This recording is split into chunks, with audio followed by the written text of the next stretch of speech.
Hello बच्चा लोग, आज की क्लास में हम स्टार्ट करने वाले हैं क्लास 10th का मैथ्स का वर्कशीट नंबर 32। इस वर्कशीट को करने से पहले आपको प्रीवियस वर्कशीट का ज्ञान होना आवश्यक है, अन्यथा आपको इसमें बहुत कुछ चीजें समझ में नहीं आएंगी। चलिए शुरू करते हैं। पहले क्वेश्चन में हमको बोला गया है कि कहीं पे दो एंगल है, angle B and angle Q, और दोनों एंगल कैसे हैं? Acute angles. Angle B and Q are acute angles, मतलब कि एंगल बी और एंगल क्यू न्यून कोण है। क्या है? न्यून कोण, जो कि 90 डिग्री से कम होता है। और हमें बोला है कि भाई आपके पास ये चीज गिवन है, दिया हुआ है कि साइन बी जो है वो बराबर है साइन क्यू के। तो आप एक काम करो, आप प्रूव कर दो। आप क्या कर दो? प्रूव कर दो। क्या प्रूव कर दो? कि भाई एंगल बी और एंगल क्यू आपस में बराबर है। अब डायग्राम तो बनाना पड़ेगा, क्योंकि भाई डायग्राम तो बहुत ज्यादा जरूरी होता है। अब हम यहां लिख देते हैं एंगल बी और यहां लिख देते हैं एंगल क्यू, क्योंकि दोनों क्या है? एक्यूट एंगल्स है। लिख दिया, बहुत अच्छी बात। और फिर यहां पे हम लिख देते हैं पी। अब बताओ ये कौन सा ट्राइंगल है? एक राइट एंगल्ड ट्राइंगल है। कौन सा ट्राइंगल है? राइट एंगल्ड ट्राइंगल है। और बच्चों आपको बात पता होनी चाहिए कि हमें जिस एंगल के रिस्पेक्ट में परपेंडिकुलर चाहिए उसके सामने वाला क्या होगा? परपेंडिकुलर, लंब, और साथ वाला क्या होता है? बेस। यदि मैं इसकी बात करूंगा तो इसके सामने वाला मतलब पी क्यू क्या बन जाएगा? परपेंडिकुलर, मतलब लंब, और साथ वाला क्या बन जाएगा? बेस। और जो बच्चों मेरा कर्ण है वो निश्चित है। क्या है? B Q. B Q fix रहेगा, कर्ण को चेंज नहीं कर सकते। अब देखिए बच्चों, हम सबसे पहले साइन बी फाइंड करेंगे। क्या फाइंड करेंगे? साइन बी फाइंड करेंगे। तो साइन बी, तो बी के सामने मतलब साइन बी हमें फाइंड करना है, तो बी के सामने क्या है? P Q. क्योंकि हमें पता है साइन थीटा क्या होता है? पी अपॉन एच होता है। और यहां क्या है बच्चों? B Q. क्या है? B Q. उसके बाद बच्चों इसे हम फर्स्ट इक्वेशन का नाम दे देंगे, और फिर हम साइन क्यू फाइंड करेंगे। साइन क्यू कितना होगा? इसके सामने वाला परपेंडिकुलर होगा, मतलब कि बीपी, मतलब कि बीपी अपॉन में हाइपोटेनियस, तो बीक्यू। एक चीज देखो भाई, साइन बी बराबर ये है और साइन क्यू बराबर ये है, ये दोनों आपस में बराबर है। क्या है? बराबर है। तो ये भी आपस में क्या हो जाएगा? बराबर हो जाएगा। फ्रॉम इक्वेशन लिखोगे, from equation first and second, समीकरण एक तथा दो से क्या होगा बच्चों? P Q upon B Q बराबर आ जाएगा बीपी अपॉन बी क्यू के। अब एक चीज देखो, बी क्यू नीचे, बी क्यू नीचे, ये दोनों कैंसिल हो जाएगा। यहां क्या आएगा? P Q is equal to BP. अब एक बात बताओ, आपने छोटी कक्षाओं में क्या पढ़ा था? आपने पढ़ा था कि यदि कोई साइड इक्वल होता है तो उसके ऑपोजिट एंगल्स भी क्या होते हैं? आपस में इक्वल होते हैं। पढ़ा था आपने? यदि कोई साइड इक्वल है किसी साइड के तो उसके ऑपोजिट एंगल्स भी क्या होंगे? आपस में बराबर। तो देखो पी क्यू के ऑपोजिट कौन सा एंगल है? इसके ऑपोजिट कौन सा एंगल है? Angle B. और भाई साहब बीपी के ऑपोजिट कौन सा है? Angle Q. आपको ये वजह लिखनी पड़ेगी, ये वजह आपको लिखनी पड़ेगी। हिंदी में आपको बच्चों लिखा हुआ शो हो रहा होगा, वहां से नोट कर लीजिएगा। एंगल बी बराबर क्या आ गया हमारा? एंगल क्यू आ गया। और हेंस प्रूव्ड, हेंस प्रूव्ड इति सिद्धम। बहुत आसान सा क्वेश्चन है बच्चों। डायग्राम बनाओ, फटाफट लिख दो जल्दी से। किस बात का इंतजार कर रहे हो? समझ में आया तो अच्छी बात, और नहीं आया तो मुझे पता है तुम क्या करोगे। ओहो, चेप दिया अब तक तो, शाबाश। बच्चा लोग ये है मेरा क्वेश्चन नंबर 2, ध्यान से देखिएगा। यहां पे हमें गिवन है कि भाई cot थीटा बराबर है 7/8 के, और हमें ये फाइंड करना है और ये फाइंड करना है। पहले मैं आपको ये वाला करवा देता हूं। आपको गिवन है कि भाई cot थीटा 7/8 है। एक काम करो ना, दोनों साइड स्क्वायर कर दो। क्या कर दो? स्क्वायर कर दो।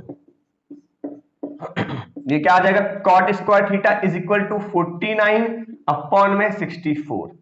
एक बात ध्यान रखना बच्चों कि ये cot स्क्वायर थीटा का मतलब भी यही है, cot थीटा का होल स्क्वायर।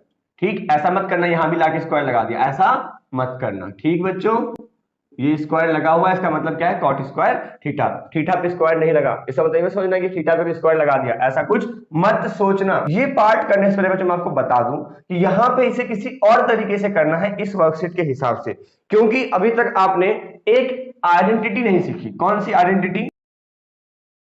यहां एक काम करो, साइन स्क्वायर थीटा को यहीं छोड़ दो। छोड़ दिया। और 1 के पास cos स्क्वायर थीटा को ले जाओ। देखो यहाँ पे साइन स्क्वायर थीटा कितना आ गया हमारे पास 1 माइनस कॉस स्क्वायर थीटा। अब की बार आप cos स्क्वायर थीटा को यहीं रखो और साइन स्क्वायर थीटा को 1 के पास ले जाओ। आपके पास बच्चों ये था मेन समीकरण, ये था आपके पास मेन समीकरण। आपने इसके इस्तेमाल से दो और जो है इसके सब पार्ट्स या इसको इधर उधर शिफ्टिंग करके आपने दो और देख लिए।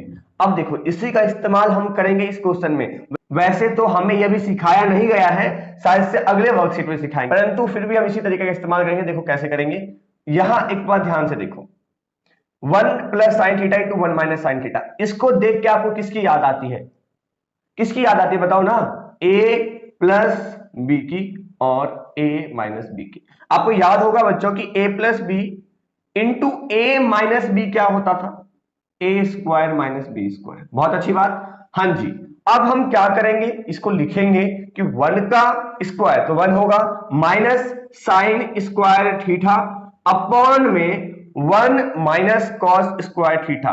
भैया क्या हो गया यहाँ पे, अरे बच्चों यार देखो ना, a plus B into A minus B हो रहा है ना, तो a plus B into A minus B क्या होता है, A square minus B square. अब देखो 1 माइनस साइन स्क्वायर थीटा आपको कहीं दिख रहा है क्या, बोलो ना कहीं दिख रहा है क्या। हाँ जी दिखा ना, ये रहा, ये कितना है भाई, कॉस स्क्वायर थीटा। क्या है, कॉस स्क्वायर थीटा अपॉन में ये कितना है भाई, साइन स्क्वायर थीटा। भैया हम ऐसे थोड़ी लिखेंगे, तो मैं कहां कह रहा हूं ऐसे लिखना है, आप लिख दो, क्या लिख दो कि साइन स्क्वायर थीटा और प्लस कॉस स्क्वायर थीटा कितना होता है, ये होता है 1। बहुत अच्छी बात। अब बच्चों एक और चीज देखो, अगले स्टेप में क्या होगा, स्क्वायर को बाहर ले जाओ, कॉस थीटा अपॉन में साइन थीटा का पूरे का स्क्वायर लिख दो।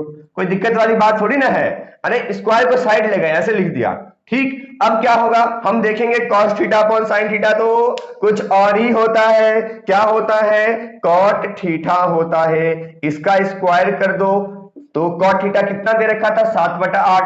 7/8 का स्क्वायर कितना आ जाएगा, 49/64। बहुत अच्छी बात बच्चा लोग, hurry up right it down.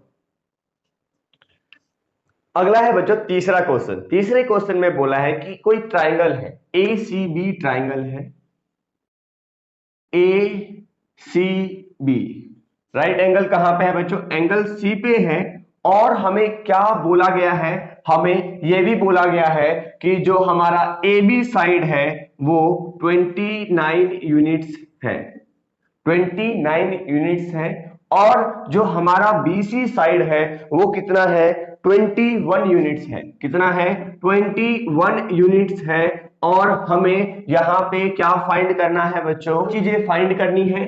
पहली चीज हमें फाइंड करनी है कि sine square theta plus cos square theta कितना होगा।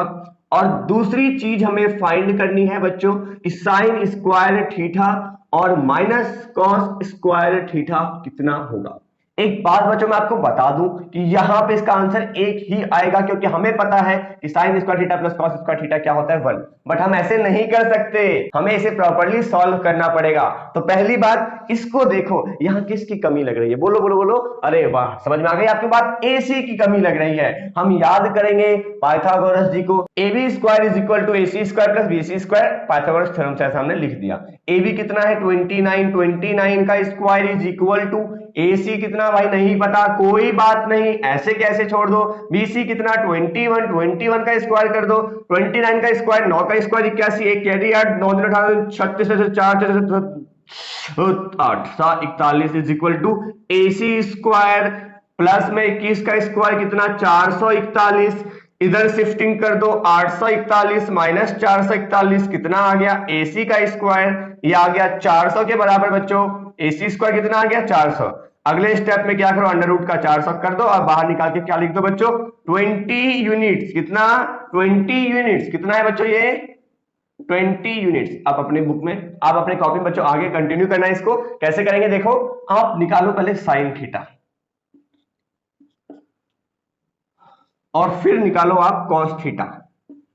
साइन थीटा कैसे निकालोगे, परपेंडिकुलर, सामने वाला क्या होता है परपेंडिकुलर, लंब, तो लंब बटा में कर्ण हाइपोटेनियस, तो 29, ठीक है। cos थीटा क्या होगा भाई, बोलो बोलो, cos थीटा क्या होगा, बेस साथ वाला, मतलब कि 21 अपॉन में 29। हमें भाई इससे कोई काम ही नहीं है, हमें तो काम है अपने स्क्वायर से। तो एक काम करो, इधर भी स्क्वायर कर दो, इधर भी स्क्वायर कर दो, तो 20 का स्क्वायर 400 आएगा, क्या आएगा 400, और 29 का स्क्वायर कितना आएगा 841 आएगा। यहां देखो बच्चों, यहां भी हमें cos थीटा से कोई काम नहीं, जिससे काम है उसी से काम रखेंगे ना भाई। तो हम क्या करेंगे, स्क्वायर कर देंगे, 21 का स्क्वायर 441 बटा में 841। हमें फाइंड क्या करना था बच्चों, साइन स्क्वायर थीटा प्लस में कॉस स्क्वायर थीटा।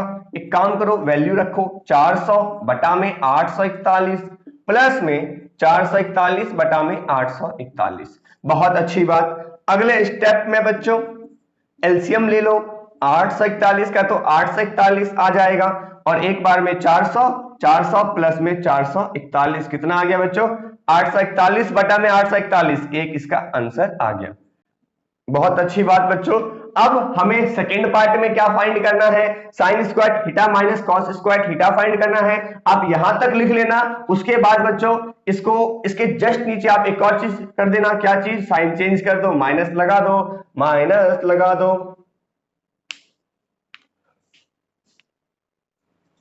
बच्चा लोग एक मिनट रुकना, इसमें गड़बड़ हो गई क्वेश्चन लिखते वक्त। यहां पे हमें sine square theta plus cos square theta तो कोई दिक्कत नहीं है, बट यहां पे आपको लिखना पड़ेगा cos square theta minus sine square theta. ठीक है, जो हमें ये भी बच्चों एक्चुअली असाइनमेंट में लिखा हुआ है कि cos square theta plus sine square theta find करना है, बट यहां तो हमारा कम्यूटेटिव प्रॉपर्टी लग गया कि ए प्लस बी और बी प्लस ए बराबर बात है। बच्चों क्वेश्चन में थोड़ा सा मिस्टेक है, ये देख लो, सुधार कर लेना।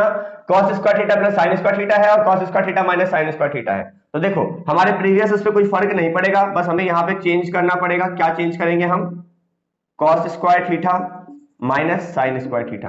बच्चों एक बात बता रहा हूं मैं, अभी तक जो आपने किया था, जो आपने उतार लिया, उसे कोई छेड़छाड़ मत करो, सब कुछ एज इट इज रहेगा। ठीक है, और ये 441 माइनस में कितना यहाँ पे 400, कैसे, अरे भाई देखो ना, cos स्क्वायर थीटा कितना है 441 अपॉन 841, और साइन स्क्वायर थीटा क्या है 400 अपॉन 841। अब 441 से बच्चा लोग 400 भेज दो, कितना बचेगा 41 बटा में 841। कितना आ गया बच्चों आंसर, 41 बटा में 841 हमारा इसका आंसर आ गया। बच्चों एक्चुअली क्या है, ध्यान नहीं दिया था मैंने, एक्सट्रीमली सॉरी, स्पेक्स नहीं है मेरे पास, मेरे अभी तो दिखा नहीं, उसमें बहुत छोटे छोटे लिखे हुए थे, दिखा नहीं लैपटॉप में, एक्सट्रीमली सॉरी बच्चों लोग, हाथ जोड़ के माफी चाहता हूं। बट आपने जो जो किया वो नॉर्मली चलता रहता, बस आपको यहां तक करने के बाद जो आप दोबारा एक और पार्ट करते हैं ना ये वाला, उसकी जगह पे आपको यहाँ ये लिखना पड़ेगा बस, और कुछ खास चेंज इसमें नहीं आया है, बस मैं आपको समझा देना चाहता हूँ। ठीक है, और इसी के साथ वर्कशीट फिनिश होती है। मिलते हैं अगली वीडियो में अगले वर्कशीट के साथ, तब तक के लिए बाय बाय, टाटा एंड खुदा हाफिज। यदि आपको वीडियो पसंद आई है तो लाइक ठोक दो और अपने फ्रेंड्स के साथ शेयर भी कर दो। बस ये थोड़ा सा मिस्टेक के लिए फिर से हाथ जोड़ के माफी चाहता हूं। चलिए मिलते हैं अगली वीडियो में।